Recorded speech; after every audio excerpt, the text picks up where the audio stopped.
Oke, baik. Assalamualaikum warahmatullahi wabarakatuh. Halo semuanya. Terima kasih sudah klik video ini. Hari ini saya Wildan Fadilah bakal sharing tentang text summarization dalam Natural Language Processing atau NLP. Topik ini keren banget nih teman-teman karena secara tidak langsung ini sering kita gunain gitu. Misalnya nih, kita lihat ringkasan berita atau teman-teman pernah pakai ChatGPT nggak? Nah, itu salah satu implementasinya teman-teman.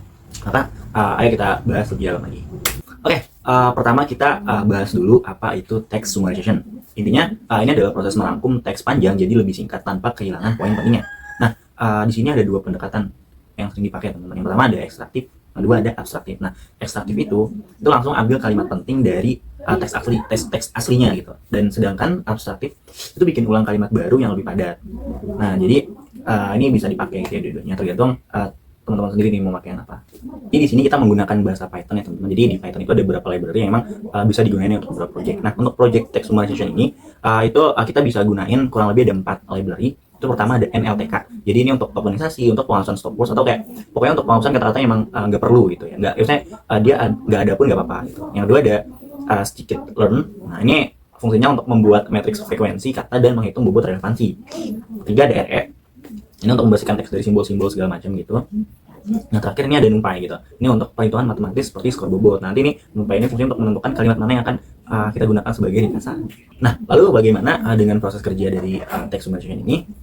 Ada 4 tahapan tentunya. Yang pertama pastinya kita bisa input teks dulu ya. Maksudnya kayak teks apa yang akan diringkas gitu. Ini bisa di input dulu. Kemudian nanti sistem akan melakukan pemrosesan data. Jadi datanya ini diproses dengan tokenisasi, terus tadi kan ada penghapusan stop words juga kayak kata-kata yang nggak penting, terus dan terakhir itu perhitungan bobot kata nih, ini untuk menentukan seperti apa ringkasannya gitu. Dan ketiga, nanti setelah pembersihan itu ada pemilihan kalimat teman. Ini kan tadi kita gunain NumPy gitu ya. Nah, ini NumPy ini kan maksudnya untuk menghitung skor bobot kan. Nah, nanti di pemilihan kata ini itu kalimat dengan skor bobot yang tinggi itu dipilih itu untuk dijadikan sebagai ringkasan. Nah, terakhir outputnya nanti hasil ringkasan ini nanti dikeluarin dan akan dimunculin dan diberi kepada pengguna. Oke. Kita langsung masuk ke implementasinya gimana gitu. Nah, jadi di sini untuk toolsnya kita bisa gunain Google Colab yang sudah disediakan sama Google. Kenapa pakai Google Colab? Karena ini berbasis cloud dan ini cukup fleksibel gitu untuk digunakan proyek-proyek seperti ini. Nah, yang pertama itu kita bisa mengimpor library yang diperlukan terlebih dahulu nih teman-teman. Ada NLTK, ada RE, ada NumPy gitu kan. Terus ada untuk ini nih tokenisasi gitu. Ini semuanya diimport terus kita download juga gitu seperti PanKT atau stop words-nya untuk keperluan nanti proses pemrosesan data. Selanjutnya itu kita bisa lakukan pembacaan dan pembersihan teks dengan cara kita kasih fungsi nih, clean text gitu. Ini dibuat untuk menghapus beberapa elemen gitu, terus sehingga teksnya menjadi lebih terstruktur dan siap untuk diproses lebih lanjut. Untuk tahap implementasi ketiga itu kita lakukan tokenisasi dan stop words removal. Ini kita ini kayak pembersihan kata-kata yang tidak perlu lah gitu ya. Nah, ini bisa dilihat di sebelah kanan itu ada contoh codingannya seperti apa. Ini teman-teman bisa lihat juga ya. Jadi apa itu untuk memecah teks nih jadi kalimat dan kata-kata menggunakan tokenisasi. Ini ada stop words ya. Nah, ini digunain tuh.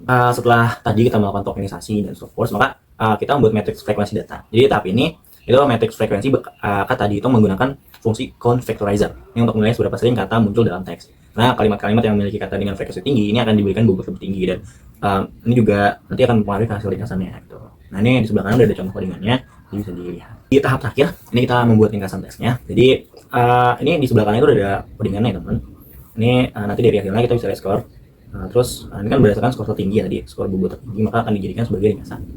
Kalian di awal sempat bingung ya, pernah nggak sih teman-teman pakai ChatGPT untuk melakukan ringkasan teks? Misal teman-teman punya teks yang panjang dan ingin diringkas terus pakai ChatGPT sebagai alatnya gitu. Nah, ini salah satu implementasi yang ada di dunia nyata saat ini itu adalah ChatGPT kan. Jadi dalam konteks ChatGPT itu text summarization diterapkan untuk memahami dan merangkum input pengguna yang kompleks. Misalnya nih, jika teman-teman memberikan dokumen panjang atau permintaan informasi yang luas, maka ChatGPT dapat menganalisis teks tersebut dan memberikan ringkasan yang relevan dalam beberapa kalimat. Nah, ya kan kalau kita gunain ChatGPT itu mudah banget ya ChatGPT untuk merangkum teks yang kita berikan. Jadi kurang lebih ini ChatGPT ini salah satu implementasi di dunia nyata dari proyek text summarization. Lalu kesimpulannya adalah jadi text summarization ini adalah solusi praktis untuk menangani informasi besar dengan efisien gitu. Terus pendekatan ekstraktif menggunakan alat NLP menghasilkan ringkasan teks yang ringkas dan relevan. Dan terakhir, di proyek ini menunjukkan bagaimana teknologi dapat menghemat waktu dan meningkatkan produktivitas. Oke, cukup sekian untuk sharing terkait text summarization menggunakan natural language processing. Jadi semoga bermanfaat dan cukup jelas. Sekian dari saya Wildan Fadilah. Terima kasih. Assalamualaikum warahmatullahi wabarakatuh.